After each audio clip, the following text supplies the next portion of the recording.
आपके अपने channel as home classes पर आपका स्वागत है। चलिए आज क्रासुला के बारे में बात करते हैं कि इस पर हम ज़्यादा से ज़्यादा फूल कैसे पा सकते हैं। ये देखिए हमारे क्रासुला पे कितने ज़्यादा फूल आए हुए हैं।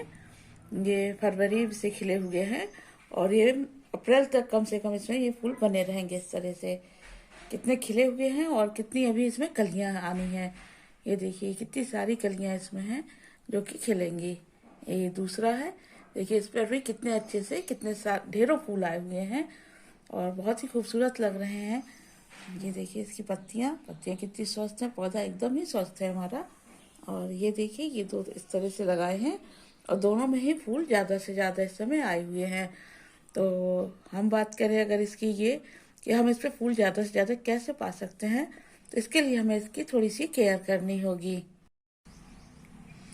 पहले तो हमें लगाते समय इस पर ये ध्यान देना है कि इसकी सॉइल बहुत ही अच्छी बनी हो, जो वेल ड्रेन हो, जिससे कि पानी न ठहरे, क्योंकि इसमें यदि पानी ठहरता है तो इसकी जड़ें सड़ जाती हैं। तो इसके लिए हमें ये करना होगा कि इसमें रेत ज़्यादा लेना है हमें, और अपनी गार्डन सॉइल लेंगे हम और गोबर की खाद डालेंगे, जैसे कि एक अच्छी मिट्टी हमारे पास तैयार हो जाएगी। और उसमें हम इस पौधे को लगाएंगे। और यदि आप इसमें कोयला भी डाल दें, लकड़ी का कोयला, जिससे कि फंगस नहीं लगती है, तो बहुत ही अच्छा है। क्योंकि लकड़ी का कोयला डालने से इसमें फंगस लगने की समस्या खत्म हो जाती है। तो ये बात रही इसकी मिट्टी की। और दूसरी बात यदि हम करें इसमें, तो पानी ज़्यादा नहीं डालना है, तेज धूप में हमें इसे नहीं रखना है। और फर्टिलाइजर के लिए यदि हम कहें तो हम इसमें डालते हैं लिक्विड फर्टिलाइजर, जो कि हम बनाते हैं संतरे के छिलकों से, प्याज के छिलकों से। इस तरह से हम घर में ही बनी हुई जो चीज़ें डालते हैं, उससे हमारा पौधा भी स्वस्थ रहता है, इन्हें कोई नुकसान नहीं पहुंचता है। तो उसके लिए हम जैसे संतरे की छिलके होते हैं, उन्हें हम पानी में 2 दिन के लिए फुला देते हैं और उस पानी को हम इसमें डालते हैं। इसी तरह प्याज के छिलकों से भी हम इसका लिक्विड फर्टिलाइजर तैयार करके वो भी हम इसमें डालते हैं, जिससे कि हमारे पौधे पर ढेरों फूल आ रहे हैं। इसके अलावा यदि हम इसमें चाय की पत्ती, जो हमारी चाय की पत्ती रोज बच जाती है चाय बनाने के बाद, उसको हम धो के साफ कर लेते हैं और उसको हम सुखाने के बाद पीस लेते हैं मिक्सी में डालकर, और उसको भी हम इसकी मिट्टी में, पिसी हुई चाय पत्ती जो होती है उसको हम इसकी मिट्टी में डाल देते हैं, जैसे कि वो उसकी एक अच्छी खाद तैयार हो जाती है।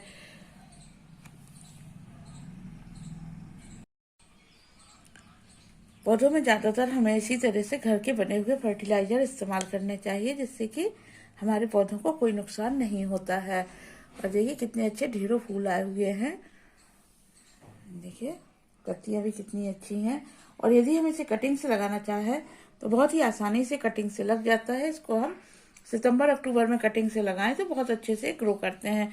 सिर्फ इसकी एक छोटी सी कटिंग लेनी होती है हमें, और उसे हम मिट्टी में लगा दें तो बहुत ही अच्छे से ये चल जाते हैं। इसे सबसे ज़्यादा हमें गर्मियों में बचाना होता है, क्योंकि ये मई जून की तेज गर्मी नहीं सह पाते हैं। तो जहाँ तक कोशिश कीजिए हम इन्हें इंडोर रखें उस समय। और इंडोर यदि हम रखते हैं तो सिर्फ इतना ध्यान रखना है हमें इनके लिए कि इन्हें हफ्ते में एक दिन हम बाहर करके एक 3-4 घंटे की धूप, सुबह की धूप, हम सुबह या शाम की धूप हम इन्हें दिखा सकते हैं।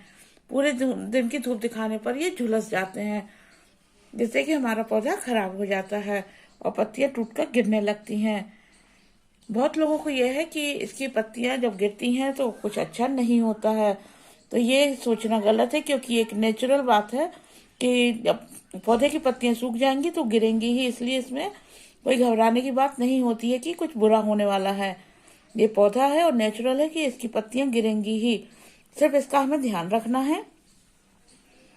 यदि हम इसे सही फर्टिलाइजर देते हैं, सही खाद देते हैं, पानी की मात्रा सही रखते हैं, तो कोई ऐसा कारण नहीं है कि ये हमारा पौधा ना चले। तो यदि हम ऐसी छोटी छोटी बातों का ध्यान रखते हैं, गर्मियों में इसकी खास देखभाल कर लेते हैं कि इसे ज़्यादा तेज धूप में हमें नहीं रखना है, तो ये इसी तरह फूलों से भरा हुआ हमारे पास अप्रैल तक चलेगा। और फूलों के झड़ने के बाद ये इसी तरह से हरा भरा बना रहेगा।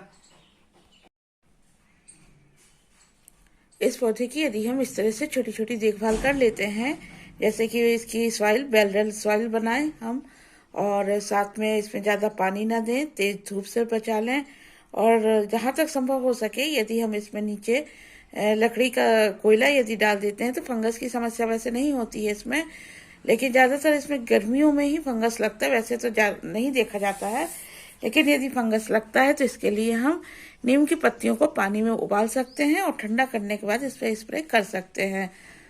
तो इस तरह से यदि हम इसकी देखभाल कर लेते हैं तो ये पौधा बहुत अच्छे से हमारे पास रहता है। और हर 15 दिन पर यदि हम घर का बना हुआ लिक्विड फर्टिलाइजर इसमें डालते हैं तो ये इसी तरह से स्वस्थ बना रहेगा। और इस समय हमें इसमें पिंचिंग नहीं करनी है। जब फूल आ जाते हैं तो हम इस पर पिंचिंग नहीं करते हैं, और जब फूल झड़ जाएंगे हमारे उसके बाद हम इसको पिंचिंग कर देंगे, जिससे कि ये हमारा घना बना रहेगा पौधा।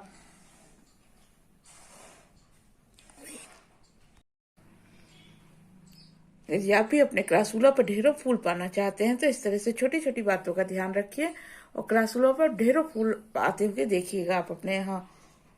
देखिए कितने सारे फूल आए हुए हैं इस समय, कलियां देखिए कितनी सारी हैं इसमें। इस तरह से यदि आपको हमारी ये छोटी सी जानकारी अच्छी लगी हो तो लाइक करें, कमेंट करें और सब्सक्राइब करें। Thank you.